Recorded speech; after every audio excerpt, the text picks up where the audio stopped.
Good evening, visitors. Welcome to the Australian War Memorial's Last Post ceremony. My name is Joanne Smedley, and joining us today from the Royal Australian Air Force is Group Captain Barbara Courtney. We welcome the veterans who have served, those that are still serving, and the families that support them. We acknowledge the members of RSL and Services Clubs Association, RSL Victoria, and RSL Queensland, who are watching the broadcast of this ceremony across Australia.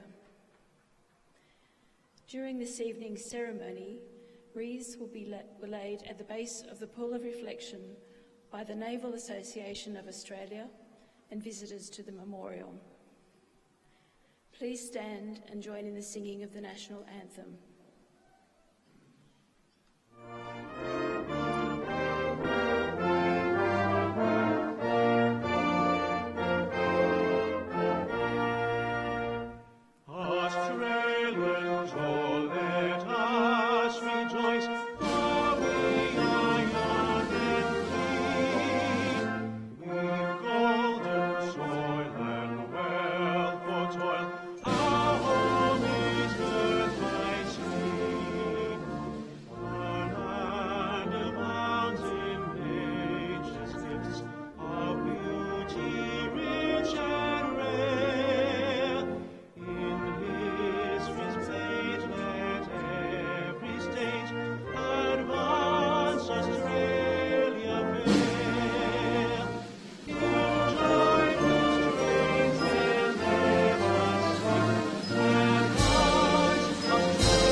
The Australian War Memorial was the vision of Charles Bean, Australia's First World War official historian.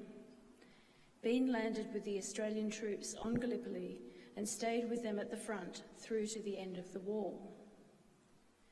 The idea of this national memorial and museum came to him at Pozières, France, in the depths of the bloody fighting of 1916.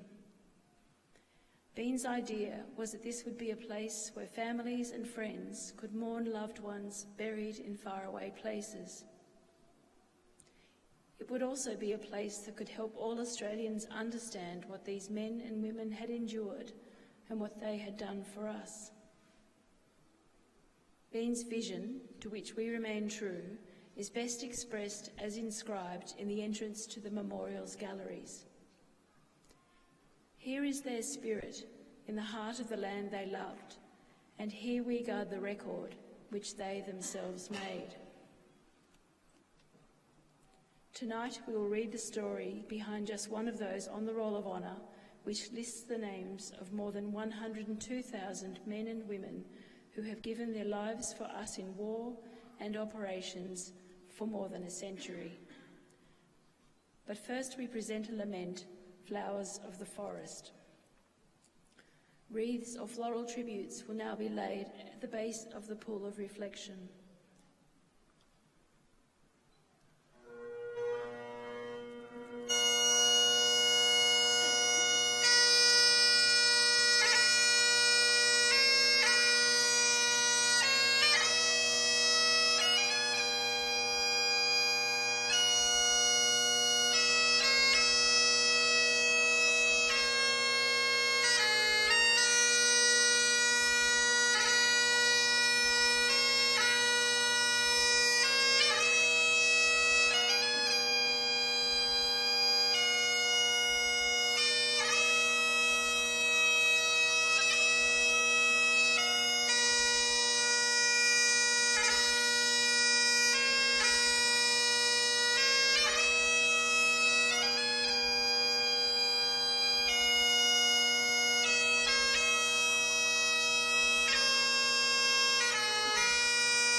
Today we remember able seaman Clarence Avery.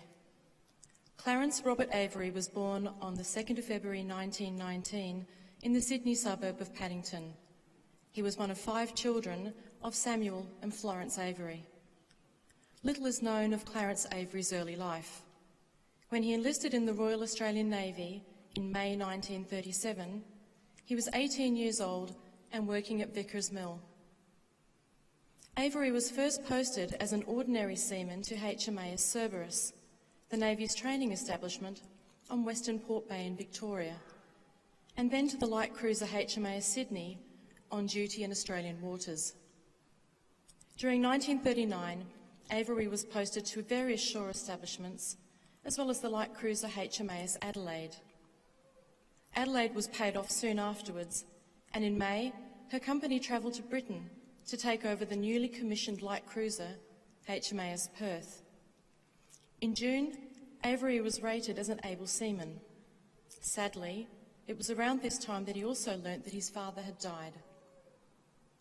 When war broke out in September, Perth was visiting New York, so the cruiser spent late 1939 and early 1940 carrying out escort and patrol duties in the West Indies and Western Atlantic. After reaching Australia at the end of March, Perth took up duty in the Mediterranean, where it operated with a Royal Navy cruiser squadron from late December 1940. Perth participated in the Battle of Cape Matapan in late March 1941 and helped evacuate British forces from mainland Greece in April and then Crete in May. In June, the cruiser conducted shore bombardment against Vichy French targets in support of the British campaign in Syria and Lebanon. During its time in the Mediterranean, Perth was damaged several times by enemy aircraft and was subjected to air attacks on numerous occasions. The cruiser returned home to Australia in August, and from October, Avery spent 4 months in Sydney, posted at HMAS Cuttable. In late November, he learnt his younger brother, able seaman George Avery, was missing, killed when HMAS Sydney was lost with all hands in the action against the German raider Cormoran. In February 1942, Clarence Avery was posted to Cerberus before joining the company of the heavy cruiser HMAS Australia in late August. 3 months later, he married Joyce Burnett. After months of patrolling duties in the Coral Sea and Australian waters, in November 1943, HMAS Australia began supporting American forces in a series of amphibious operations against Japanese territory in New Georgia, New Britain and New Guinea. In January and February 1944, the heavy cruiser underwent an 8-week refit before participating in another series of American landings in Western New Guinea. In May, Australia provided fire support for the Battle of Wok Day Island and the invasion of Nomfor Islands in Western New Guinea in July.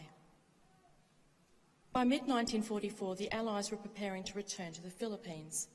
On October the 20th, American forces landed on Leyte Island in the Philippines. The Japanese fiercely opposed every phase of the American offensive, at sea, in the air and on land. In Lake Gulf, HMAS Australia was hit by a Japanese suicide aircraft on the 21st of October 1944, killing 30 officers and ratings.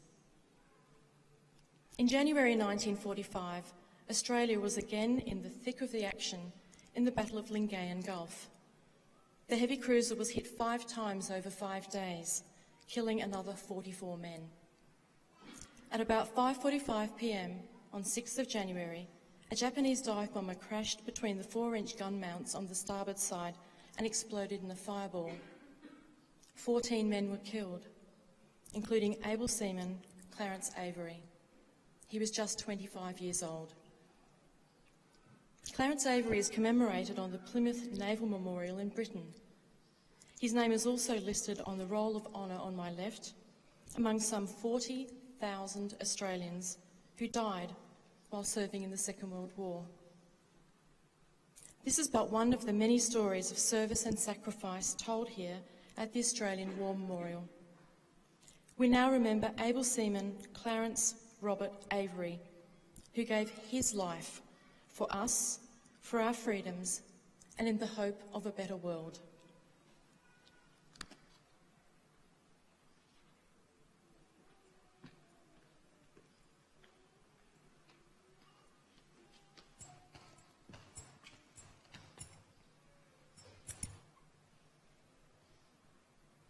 They have no grave but the cruel sea, no flowers lay at their head, a rusting hulk for a tombstone, a fast on the ocean bed.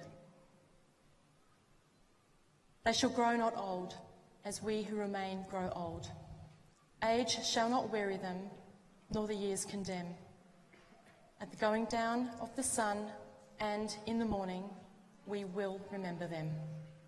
We will remember them.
Lest we forget. Lest we forget.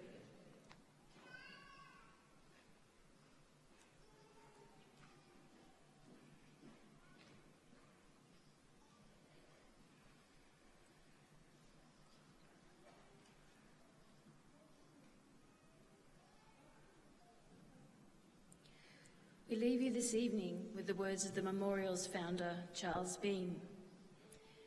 Many a man lying out there at Pozières or in the low scrub at Gallipoli with his poor, tired senses barely working through the fever of his brain has thought in his last moments, well, it's over. But in Australia, they will be proud of this. Ladies and gentlemen, that concludes the last post ceremony. We thank you for visiting the Australian War Memorial and wish you all a good evening.